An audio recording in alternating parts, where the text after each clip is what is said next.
Muy buenas tardes. Continuamos con la materia de Derecho Administrativo. Seguimos platicando sobre el procedimiento administrativo que se siguen ante instancias federales, estatales o municipales por parte de la administración pública.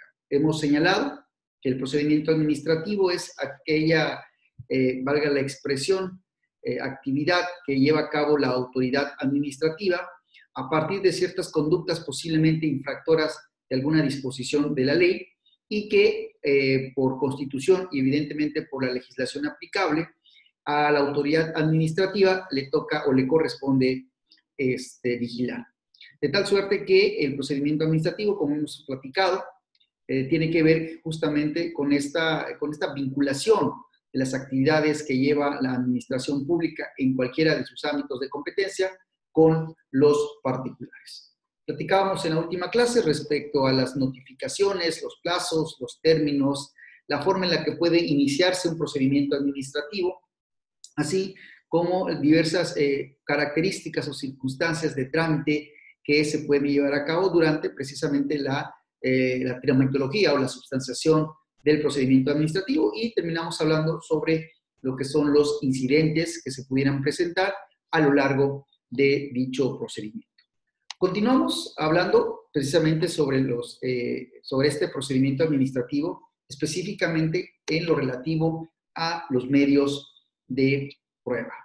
¿Qué son los medios de prueba? En un litigio, cualquiera que sea la materia, siempre, salvo que sean cuestiones de derecho, por supuesto, siempre los hechos o actos emitidos por los particulares o incluso por las autoridades siempre son susceptibles de acreditación. Por ende, los medios de prueba son precisamente estos elementos que el particular o, en su caso, alguna de las partes, le presenta a la autoridad que va a resolver precisamente para acreditar que sus hechos que están haciendo referencia en su escrito de inicio o de contestación del mismo, pues están debidamente acreditados.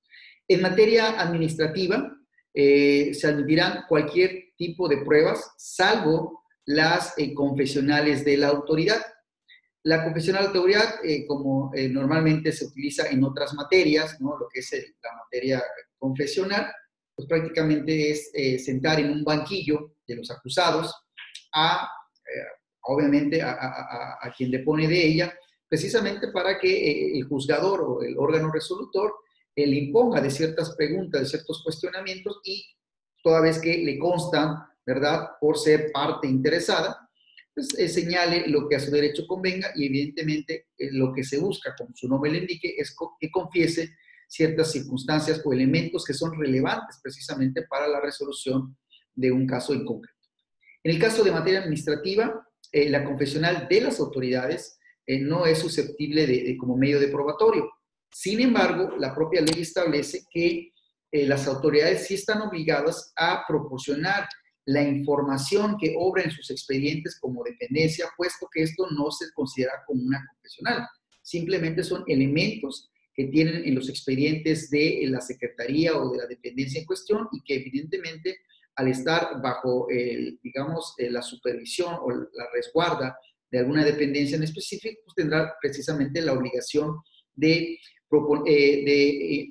imponerlo en el expediente que corresponda, precisamente para que el juez, o en este caso, la autoridad que corresponda, pueda resolver con mayores elementos de convicción en cada uno de los procedimientos.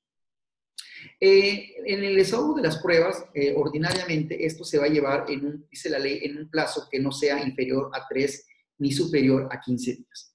Esto es, en grosso modo, el desahogo de pruebas, la misma autoridad va a determinar cuál es el plazo que se fije para poder desahogar las pruebas. Las pruebas obviamente van a obedecer a la naturaleza de cada una de ellas, y dependiendo, digamos, el grado de complejidad en la cual se va a desahogar la misma, pues pudieran ser 3, 5, 10, hasta 15 días. La ley establece parámetros de 3 a 15 días, en el cual ya la propia autoridad que va a resolver o va a desahogar más bien unas probazas, pues evidentemente determinará cuánto es el tiempo que se va a llevar a cabo precisamente para el desahogo. Si son, por ejemplo, documentales públicas, pues estas, por su especial y propia naturaleza, se desahogan por sí mismos. Entonces, aquí no requiere tanto tiempo para poder desahogar. Pero obviamente este plazo va a estar, digamos, en acorde precisamente a lo que la propia autoridad, según corresponda, pudiera determinar. Lo único que sí es que tiene que ajustarse a dicho plazo. Ahora bien, ¿qué sucede en el caso que la prueba que se pretendía llevar no pudiera desahogarse en este término máximo de 15 días? La propia ley establece que en caso de que estas pruebas ameriten una posterior desahogo, entonces la propia autoridad podrá determinar que la misma se pueda llevar a cabo en un plazo de 8 a 15 días. Esto, obviamente, insisto, queda a la discrecionalidad de cada autoridad precisamente para determinar lo que en derecho corresponda y a partir precisamente del grado de prueba que se vaya a desahogar o la complejidad, mejor dicho, del desahogo de la prueba, pues entonces determinará este plazo, ¿verdad? Esto, tanto a nivel federal como a nivel estatal, está considerado para sí mismo. Bien, ¿qué otros elementos se puedan dar durante el desarrollo de los medios de prueba? Esto hay que considerarlo muy importante para efecto de poder determinar su desahogo. Hay que señalar que la autoridad que le corresponda resolver el caso específico, dice la ley que puede llegarse a cualquier medio probatorio que considere necesario. Para ello, la autoridad puede, insisto, con independencia de que las partes le puedan aportar pruebas o elementos de convicción, si la autoridad considera allegarse de otros elementos que son necesarios justamente para la resolución de una determinada conducta, determinado acto que se está denunciando, pues es evidente que podrá hacerse llegar de los medios de prueba. Ya habíamos señalado que dentro de esta cúmulo de actividades, precisamente para que generar convicción en el juzgador, en este caso, quien va a resolver el asunto, puede incluso solicitar información, opiniones de otras instancias de la administración pública, ¿no? Y bueno, como tal, también puede hacerse llegar de cualquier medio de convicción. Cuando a la autoridad se le presenten, se le ofrezcan diferentes tipos de prueba, obviamente recaerá en la autoridad competente para determinar si se admiten o no dichas probanzas. Lo cierto es que dice la ley que no se podrá rechazar alguna prueba salvo que exista disposición, digamos, específica respecto de ello. Y al respecto, la ley refiere que las únicas pruebas que podrán ser rechazadas, obviamente son aquellas que no fueron aportadas conforme a derecho o que vayan en contra precisamente de la moral, de las buenas costumbres. También otra de los elementos por los cuales podría rechazarse una prueba es aquella que no tiene ninguna relación con el hecho que se denuncia, con el procedimiento administrativo y que en nada va a abonar, que a ningún fin práctico va a tener su desahogo, puesto que no tiene relación o vinculación con la misma, o que sean innecesarias su desahogo precisamente porque no se llegaría a ningún fin con dicho desahogo. Son las zonas únicas por las cuales evidentemente la confesional de la autoridad que hemos señalado, son las únicas por las cuales se podría rechazar una prueba. Fuera de ello, entonces tendrán que admitirse todas aquellas que las partes consideren necesarias y prudentes y además que sean vinculantes con el hecho que se está denunciando. El tema de las pruebas supervinientes, que no son otras cosas, o sea, no es otro tipo de pruebas, sino que las pruebas supervinientes son aquellas que se suscitan después del plazo precisamente para presentar las pruebas, ya sea porque el interesado desconocía de su existencia o porque simple y llanamente todavía no nacían a la luz jurídica. De cualquiera de estos dos, el interesado debe acreditar que o desconocía de dicho medio de probatorio o que la misma no se surtía efectos o no nacía la vida jurídica de tal hecho de prueba.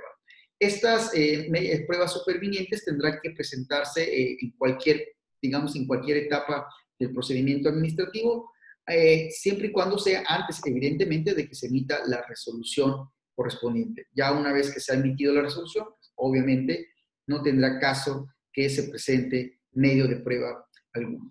Bien, cuando se vaya a desahogar por parte de la autoridad el medio de prueba o los medios de prueba que se presentan en el procedimiento, es evidente que deben tener, en algunos casos, la presencia justamente de los interesados. De ser el caso, se le deberá notificar con anticipación de por lo menos 3 días a los interesados, precisamente para que, en su caso, se encuentre presente en el desahogo de la misma. Hay, insisto, como hemos señalado, algunos otros medios de prueba que, como las documentales públicas o cualquier documental, que por su propia y especial naturaleza se desahogan por sí mismos. Sin embargo, obviamente hay algunas otras que sí exista la necesidad de la presencia del interesado.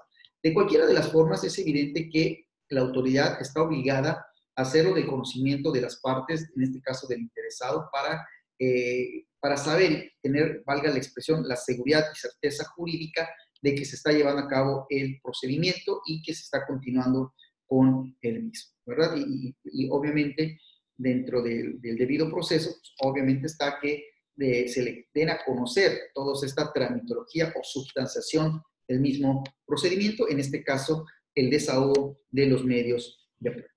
Pues bien, una vez que se ha, digamos, dado trámite al procedimiento, que se haya desahogado todas y cada una de las pruebas, que no existiera ninguna otra promoción, requerimiento hecho por la autoridad y que todos los elementos ya, digamos, están prácticamente incluidos en el expediente y que lo único que faltaría en todo caso es emitir la resolución que corresponde. Para tal efecto, y cuando ya se ha hecho, digamos, se ha estado o se ha completado el expediente, dice la ley que se le dará un plazo de 5 a 10 días a los interesados para efecto de que formulen alegatos. ¿Qué es un alegato? Un alegato son los argumentos o las razones que ponen a consideración, en este caso, de la autoridad, para señalarles a modo de conclusiones que todo lo actuado, todo lo dicho durante el procedimiento y evidentemente todo lo acreditado con los medios de prueba, pues son suficientes para que la autoridad resuelva a favor, en este caso, del propio interesado. Es evidente que en estos argumentos, en estos razonamientos que haga, pues van a reconfirmar o ratificar lo dicho tanto en su escrito como durante toda la secuela procesal y también, evidentemente, donde va a negar la validez de los actos que lo acusan. Esto obviamente será por ambas partes. Quien afirma, evidentemente, determinará o ratificará dicha aseveraciones y obviamente quien diga o niegue la validez de la acusación, pues hará lo propio precisamente en estos alegatos. Digamos que el alegato es, digamos, la última actividad antes de que la autoridad emita la resolución que corresponda. Como hemos señalado, la resolución, una vez que sean, los alegatos, que una vez que se han desahogado todas las pruebas y que no existe ningún otro documento por desahogar, ni requerimientos, ni opiniones o cualquier otra información o documentación que se haya requerido y que todo ya conste en el expediente, entonces se le dará vista, en este caso a las partes, para que de 5 a 10 días aleguen lo que a su derecho corresponda. Insisto, es una especie de conclusiones del expediente antes de que la autoridad emita la resolución que corresponda. Es evidente que tales alegatos también deben ser considerados por la autoridad al momento de que emita la resolución que corresponda. Bien, obviamente dentro de una de las actividades o una de las acciones que la autoridad puede imponer al momento de resolver el procedimiento administrativo es precisamente la imposición de alguna sanción administrativa. Para tal efecto, como hemos señalado, la autoridad obviamente le debe notificar al presunto infractor del inicio del procedimiento administrativo para que éste durante los siguientes 15 días exponga lo que a su derecho corresponda y obviamente las pruebas que en su caso pueda aportar para evidentemente hacer esta balanza del proceso. La autoridad no puede, sin dar la garantía de audiencia absolutamente a nadie, imponer una sanción, porque evidentemente que dice la propia Constitución que nadie puede ser oído ni vencido en juicio, sino ante mandamiento escrito y ante autoridad competente. De tal suerte que si alguna persona, si una autoridad, perdón, impone una sanción y no escucha al presunto infractor o a la persona que se le impone una infracción, pues es evidente que se están violentando en las garantías que se prevén en la propia Constitución. Para tal suerte se le debe notificar precisamente al presunto infractor de que se ha iniciado un procedimiento administrativo, precisamente para que en término de 15 días pueda alegar lo que a su derecho corresponda. Y como también lo he señalado, también puede presentar los medios de prueba que considere necesarios precisamente para acreditar su dicho. Bien, una fracción administrativa, como lo refiere el maestro Gabino Fraga, es una transgresión o es una violación a las normas administrativas y que evidentemente a toda sanción viene una consecuencia. Perdón, a toda infracción viene una consecuencia. En este caso, a toda obligación incumplida viene una sanción. En el marco del derecho administrativo, aquella persona física o moral que viole alguna disposición legal en materia administrativa, es evidente que debe imponérsele una sanción de la misma naturaleza. La sanción tiene que ser estrictamente administrativa. Quiero señalar que en algunas ocasiones, sobre todo, por ejemplo, en el caso de responsabilidades administrativas, la conducta como tal, dentro del marco del derecho administrativo, solamente puede imponérsele sanciones administrativas. Lo que no quiere decir que pueda, digamos, siguiendo el proceso por la vía civil o por la vía penal el caso, que en esas instancias y ante las autoridades que correspondan pudieran imponérsele sanciones civiles o, en este caso, penales. Pero obviamente seguirán la secuela procesal de la materia que corresponda ante la autoridad que corresponda. Y evidentemente quien imponga la sanción civil o penal serán los jueces de la materia que tengan competencia para tal efecto. En el caso de materia administrativa, las sanciones que se impongan a partir de lo resuelto en un procedimiento administrativo necesariamente tienen que ser sanciones administrativas, ¿no? Porque así lo señale, y que son sanciones a partir de alguna conculcación a una disposición legal en la materia. Bien, en el caso de las sanciones del procedimiento administrativo, como ya lo hemos señalado, una vez que se ha desahogado incluso los alegatos en el término establecido por la ley, ya insisto que no haya alguna otra circunstancia en la que se tenga que desahogar pruebas, requerir información, incluso ya estando los alegatos, dice que dentro de los 10 días siguientes, digamos, a presentados los alegatos, se procederá a dictar por escrito la resolución que proceda. Esto es muy importante. Esto es que una vez que se ha desahogado los alegatos, y esto implica que ya se han desahogado todas las pruebas admitidas, se va a proceder a realizar por escrito la resolución que corresponda. Cualquiera que fuera la resolución, se deberá notificar de manera personal al interesado o, en su caso, por correo certificado. Esto es muy importante, ¿verdad? Porque la sanción obviamente ya la resolución es justamente la sanción que en su caso pudiera imponérsele al particular, y esto tiene que serle debidamente comunicado a través de una notificación de carácter personal o, en su caso, si así se dispone, por las particularidades valga la expresión, del interesado, pues sea por correo certificado. Bien, dentro de la exposición que se haga para resolver el caso concreto, lo primero es muy importante que la autoridad tiene que estudiar de manera exhaustiva todos los agravios que se le han planteado. Segundo, debe considerar todas las pruebas que han sido ofrecidas, admitidas y que por supuesto han sido desahogadas, y que en la concatenación de estos medios de prueba pueda resolver cada uno de los planteamientos hechos valer por el interesado. Hecho lo anterior, el propio autoridad se va a hacer de su propio criterio, de su propia convicción respecto a si se está o no dañando una norma, si está o no vulnerando una disposición legal.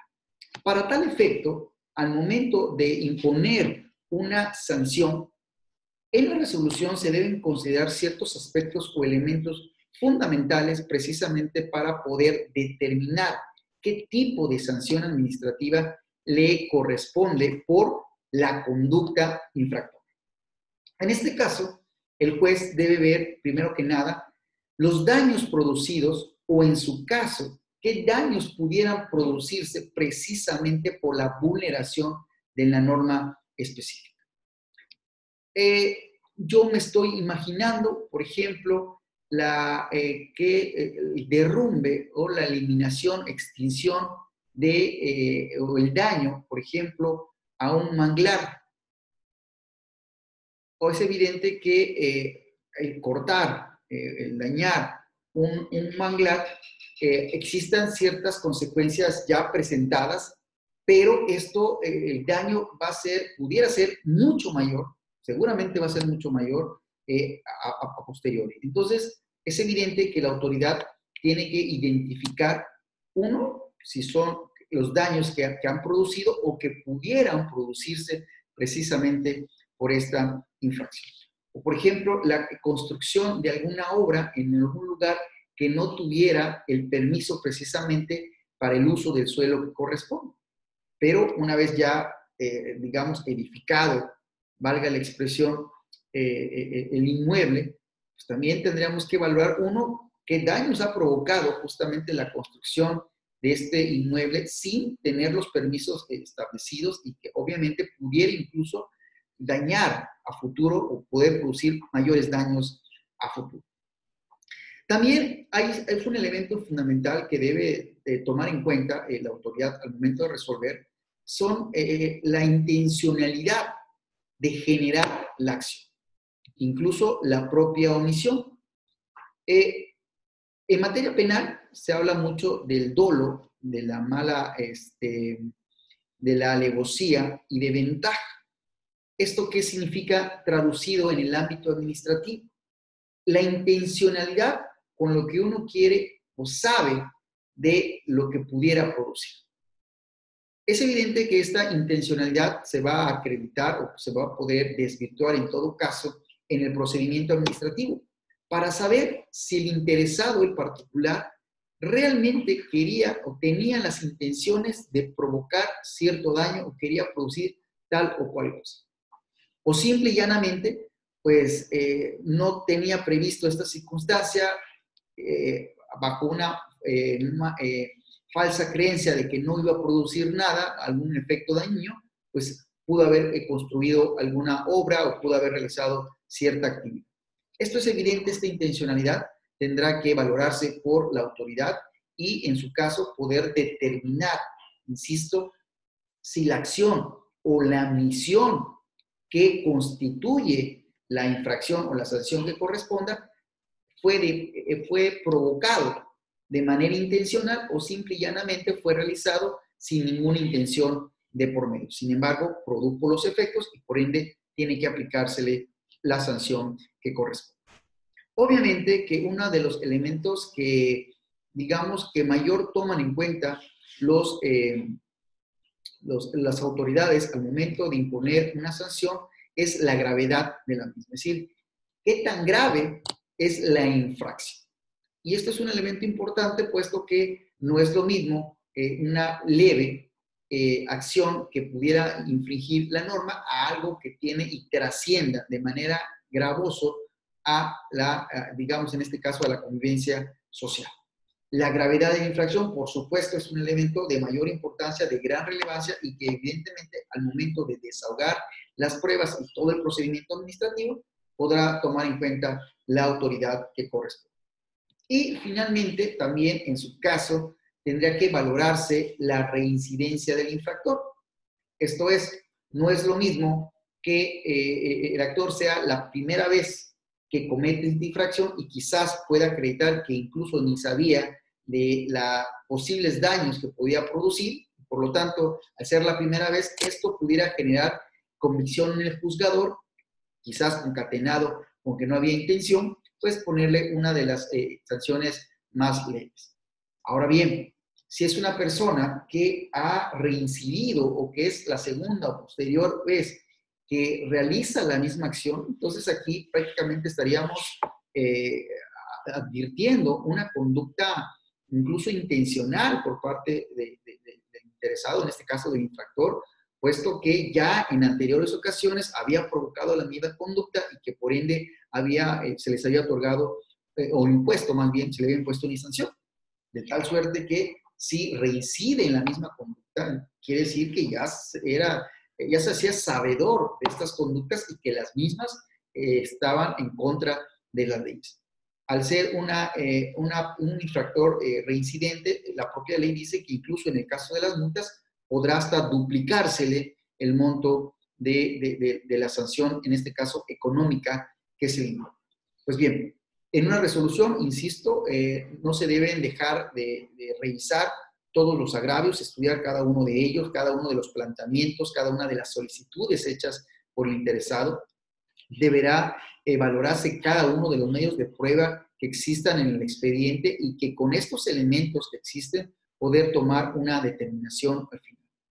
En el caso de imponer una sanción, tendrá la autoridad que verificar cuáles son los daños producidos o que puedan producirse, si tuvo la intención o no de llevar a cabo o incluso de la omisión de algún tipo de actividad, la gravedad del infractor y de la reincidencia del mismo. ¿Okay? Esos son elementos claves que cada autoridad al momento de resolver tendrá que tener en consideración. Bien, ¿qué otro elemento es importante en el caso de las sanciones? La ley señala, a nivel federal, señala 5 sanciones que se le puede imponer. A nivel local, en el estado de Quintana Roo, además de estas 5 sanciones, añade una sanción más. A nivel federal y a nivel local, nos hablan de amonestación con apercibimiento. Esta, digamos, es una de las sanciones más leves que se le pudiera imponer a un particular, puesto que finalmente es, digámosle, es como un llamado de atención que va a constar en el expediente respectivo de que ha cometido una conducta, pero que la misma, al ser no tan grave, ser leve, seguramente por ser la primera vez y que no hubo intención, la autoridad puede determinar que únicamente una sanción de esta magnitud, es decir, muy baja, vamos a llamarle de alguna manera, que es una amonestación con apercibimiento, que no es más, insisto, un oficio que se le hará de conocimiento del particular que ha recibido una amonestación con el apercibimiento de que en caso de reincidir o de no cumplir la norma o de no ajustarse a las conductas que establecen ya sea la legislación o la propia reglamentación, podrá imponérsele una sanción un poco más severa. Otra de las sanciones que se les puede imponer en materia administrativa es una multa, evidentemente una multa económica, y aquí va a disponer la propia ley de que se trate, la propia autoridad, a cuánto asciende esta multa económica. En el estado de Quintana Roo, además de la multa así lisa y llana de manera genérica que establece la federal, también señala que existirá multa adicional por cada día que persista la infracción. Esto es, si existe una conducta que de manera continua o se está trastocando día con día, dice la ley que se le va a imponer una multa adicional aparte de la ya impuesta por cada día que persista dicha infracción. Es decir, puede en la resolución señalarle que tiene un plazo de tanto día para realizar tal o cual conducta, y si llegado ese día no ha terminado o no ha llevado a cabo al 100% o a cabalidad lo que se le pidió, bueno, por cada día que pase, que suceda, diríamos que va a persistir esta infracción, por ende tendrán que cada día se le va a aumentar la multa. El arresto también es otra de las sanciones que se le impone, el arresto hasta por 36 horas. Hay que decir que el arresto no es la cárcel digamos, en los centros de rehabilitación social, en los cerezos que nosotros le conocemos.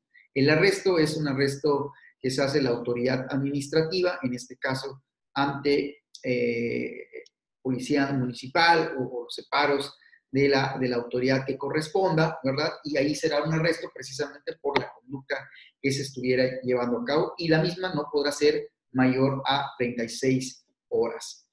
También en el caso de ser algún tipo de establecimiento, algún edificio fabril o alguna industria o alguna otra circunstancia, pudiera clausurársele la misma, pudiera ser la sanción una clausura de manera permanente, es decir, por los daños y perjuicios que ha provocado y que porque la actividad que está desempeñando no está permitida ni en la Constitución ni en las leyes, pues esta evidentemente será una clausura permanente. Ahora, si la conducta es por ciertos elementos, ciertos rasgos, cierto porcentaje, bueno, la clausura podrá ser de manera temporal, obviamente para efectos de no poder dañar, digamos, su totalidad. No sé, en algunas instancias, por ejemplo, la autoridad pudiera en un establecimiento, en un supermercado, por ejemplo, poderle clausurar, por ejemplo, la venta de bebidas alcohólicas o la venta de cigarros o cierta mercancía. Para efecto por el tipo de conducta, pues obviamente lo único que se le va a suspender, o en este caso clausurar, es determinada mercancía, precisamente por lo que fue la conducta infractora, y no así lo demás. Pero bien, pudiera suspenderse o clausurarse la conducta. Perdón, quiero decir que la clausura puede ser de manera permanente, esto es, ya no hay forma de abrir, o de manera temporal, esto es, por un determinado tiempo, a partir de que el propio infractor pudiera cumplir con los requisitos y que ya esta temporalidad pudiera quedarse. A su vez, la clausura puede ser total o parcial, esto es, de todo el establecimiento o nada más de alguna de las partes o alguna de las mercancías, como lo he señalado. Entonces, esta clausura puede ser, digamos, temporal o de manera permanente, o puede ser de manera parcial o de manera total. Finalmente, también establece la propia Ley Federal de Procedimiento Administrativo, así como el Código de Justicia Administrativa, que si alguna otra ley en carácter administrativo impone otro tipo de sanciones, bueno, también serán consideradas estas disposiciones o estas sanciones respectivas, ¿no? Esto es muy importante señalarlo porque si bien tanto la ley federal como el Código de Justicia Administrativa son leyes generales que abarcan, digamos, de manera genérica el procedimiento administrativo y en las cuales las autoridades, según sea el caso, federales, estatales o municipales, deben ajustar su conducta a tales normatividad, cierto es que también pueden haber otras disposiciones de una dependencia en específico cuyas reglas obviamente sean de manera especiales o específicas para dicha dependencia y para el procedimiento que de ella emana.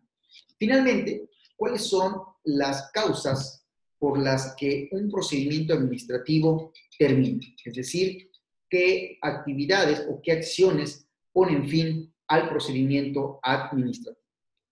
En primer lugar, pues la resolución del procedimiento bajo los términos del que ya he explicado, a través de una resolución donde se consideren todos los agravios, todas las, digamos, las consideraciones que ponga el particular, estableciendo las pruebas o los medios de prueba y todos aquellos que pudieran redituar en una sanción, en su caso, del infractor. Digamos que esa, de manera ordinaria, es la forma en la que se termina un procedimiento administrativo, justamente con la resolución del mismo. Pero también existen otras circunstancias por las cuales el procedimiento pudiera terminarse. En el primer caso tenemos el desistimiento de las partes, en este caso del interesado, siempre y cuando la acción por la cual demando no afecte el interés colectivo o el interés general.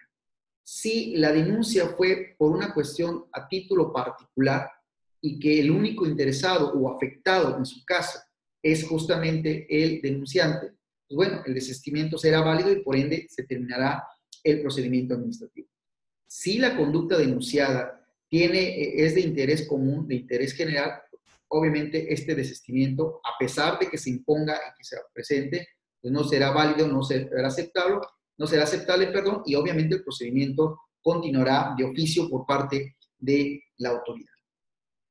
Otra de las causas por las cuales se puede dar fin o terminar el procedimiento administrativo es la renuncia precisamente que tiene el interesado al derecho en que se funde la solicitud.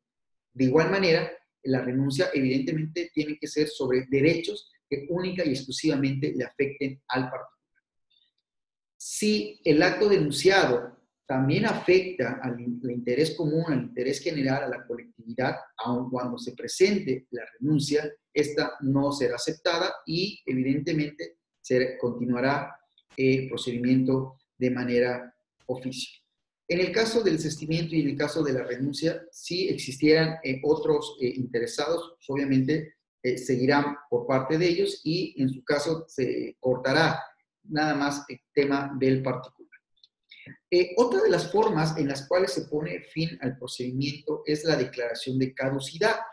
La caducidad, como lo hemos señalado con anterioridad, es, digamos, es la falta de ejecución o de acción por parte, ya sea de la autoridad o del particular, de llevar a cabo, ejercitar o que siga su curso el procedimiento.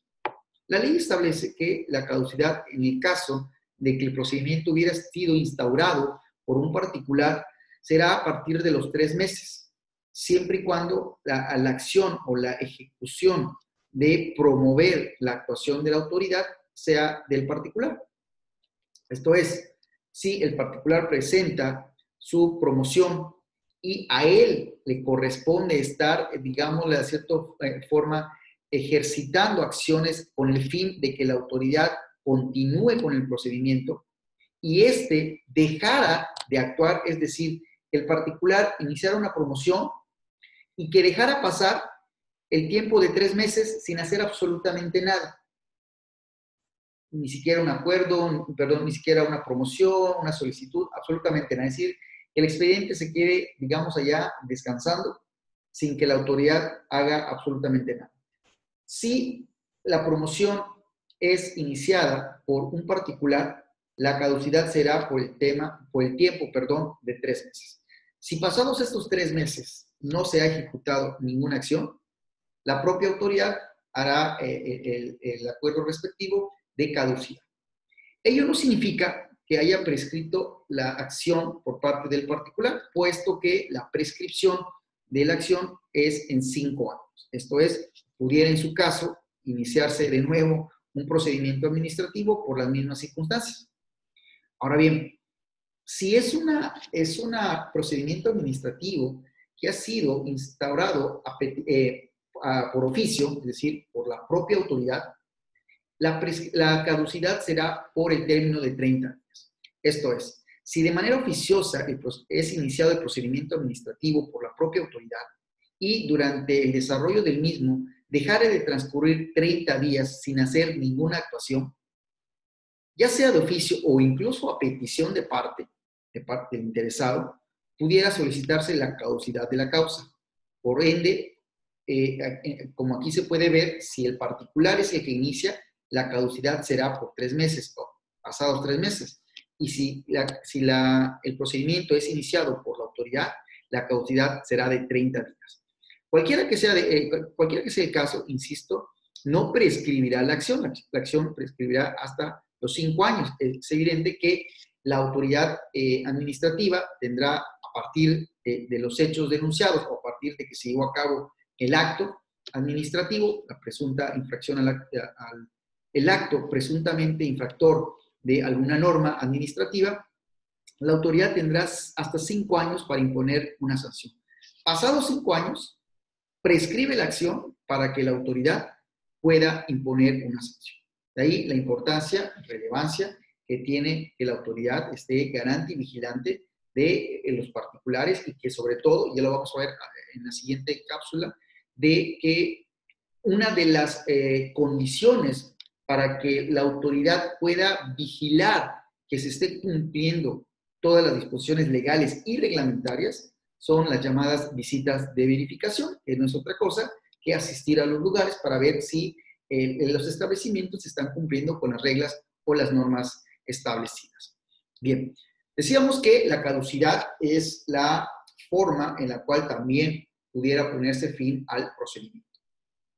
Otro de los elementos en los cuales se pone fin al procedimiento es la imposibilidad material de continuarlo. Esto es muy natural, muy obvio. Si existen conductas que imposibilitan continuar con el procedimiento administrativo, pues este se dará por terminado. Y también, finalmente, puede ser por el convenio de las partes. Obviamente, que dicho convenio no sea contrario a un ordenamiento jurídico. A veces es mejor ponerse de acuerdo, dirimir esta controversia justamente en un convenio entre las partes para establecer ya conductas que evidentemente ambas acepten y consientan y que por ende den fin al procedimiento. Obviamente, este convenio es importante decirlo, no puede estar sujeto a violar una disposición legal. Al contrario, tiene que ser el convenio que se firmen las partes, tienen que estar sujetadas justamente a lo que dispone la legislación aplicable. Bien, finalmente, como señalábamos hace un rato, hace un momento, la autoridad justamente para vigilar que las particulares estén cumpliendo con las disposiciones legales, constitucionales, incluso reglamentarias, podrán llevar a cabo visitas de verificación a los establecimientos que así consideren. Estas visitas pueden ser ordinarias o pueden ser extraordinarias. Obviamente, como ya lo señalamos en su momento cuando platicábamos de plazos y términos, lo ordinario es que se ajusten a los días y horas hábiles, es decir, de lunes a viernes, de 8 de la mañana a 6 de la tarde. Estas serían, digamos, visitas de verificaciones que serían ordinarias. Obviamente, para llevar a cabo estas visitas de verificación, tendrán que librarse la orden correspondiente por la autoridad que está facultada para ello, señalar día y hora para llevarse a cabo la verificación y el día señalado tendrá que ir el servidor público que esté facultado para ello, deberá acreditarse incluso al momento de llevar la verificación con, valga la expresión, el acreditamiento, el nombramiento, donde se establezca su nombre, su cargo, en este caso la dependencia que va a llevar, que ordenó tal visita de verificación, deberá personarse con quien se encuentre presente en el establecimiento, deberá obviamente señalarle la orden de verificación o de visita de verificación, mostrársela e incluso entregársela copia al interesado y llevar a cabo la visita que corresponda. En esta visita de verificación es evidente que tendrá que estar asistido el servidor público por 2 testigos. Estos 2 testigos ordinariamente deben ser nombrados por a quien se visita, en este caso. Él puede señalar a 2 testigos. En caso de que no los quisiera nombrar, bueno, será ahora el servidor público quien lo haga. De cualquier actuación que se haga a partir de las visitas de verificación, es importante, todo tiene que estar o constar en el acta respectiva.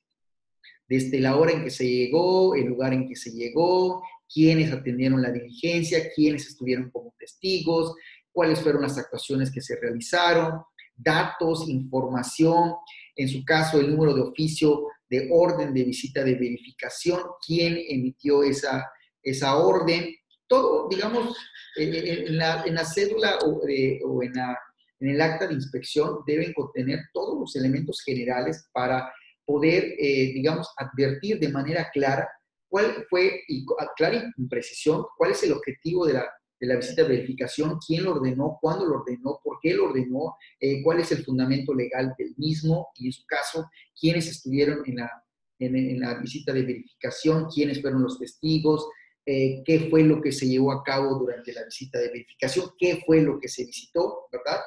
Y también dentro de esta actuación, al final se le dará vista al interesado o al visitado en este caso, para que si quiere señalar lo que corresponda, incluso se le dará la cédula para que de puño y letra él pueda establecer lo que a su derecho corresponda. Si no lo hace, pues no pasa absolutamente nada, será constar que no quiso señalar alguna observación o hacer algún señalamiento, y no pasa nada. Hay quienes sí agarran la pluma y empiezan a escribir que pues, no están de acuerdo, o que sí están de acuerdo, que se hizo tal o cual cosa, que el servidor público llevó a cabo alguna actuación que a su juicio puede ser de manera ilegal, qué sé yo. Es, digamos, es el derecho que tiene en este caso el visitado de exponer lo que a su derecho corresponda y escribirlo en este caso. Todo va a quedar asentado evidentemente en esta acta de inspección, de la cual se le dará copia al interesado y también al entregar esta copia se acusará de recibo de esta circunstancia. ¿Qué sucede si el visitado no quiere firmar? ¿Qué sucede si no quiere recibir la copia? Bueno, no pasa absolutamente nada.